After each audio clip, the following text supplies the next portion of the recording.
Pre, nung sobrang mahal mga guys, no, ang itatakot natin ngayong adlaw, MT8 mga guys na wristline yan ha. Tapos pagchuchublis na rin tayo para nga hindi siya matunok-tunok balat. Kag syempre mga guys, no, dahil nga kulang ang iya kuno-kuno side parts niya ay tinakda natin para naman magagamit niya na ang naminaming bike.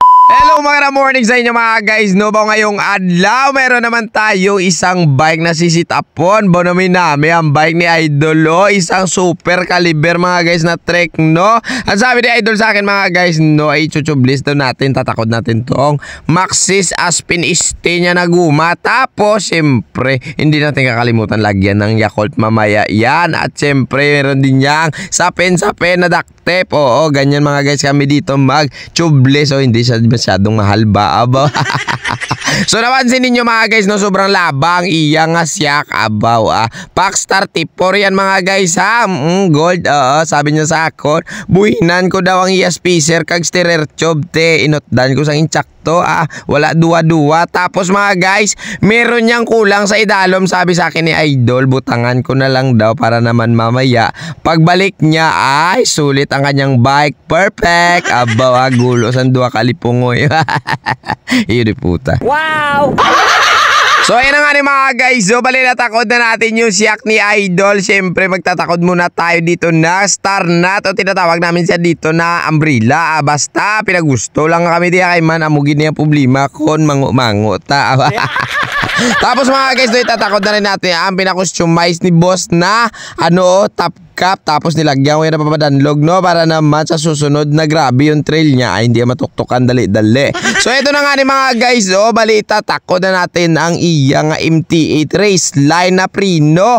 Oo mga guys, ang liver niyan is carbon. Oo, grabe mahal ang presyo mga guys mo. Isa na nakabuo nga bike nga high-end man ba.